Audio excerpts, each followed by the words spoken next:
Hər kəs salamlayıram. Dostlar, bax diqqətlə qulaq asın. Qreçkadır, bulqurdur, düyüdür, makarondur və s. İndi əsas yaxşı karbohidratı nəzərə alsaq, qreçka ilə bulqurdur və perlovadır.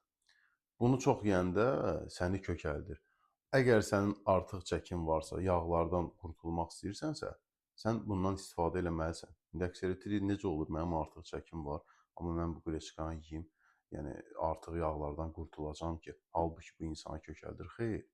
Yəni səndə o enerji olmalıdır ki, o yağ itkisi başlasın.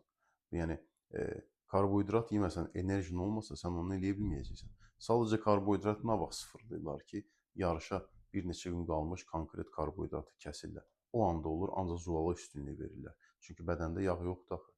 Bir daha söyləyirəm ki, aralayırsansa karbohidratı çox yemə, dəyərində yeginə. Bir daha söyləyirəm ki, çalışın, yəni zulal da yesən, nə də yesən, depo yaratma. Hər kəsə uğurlar.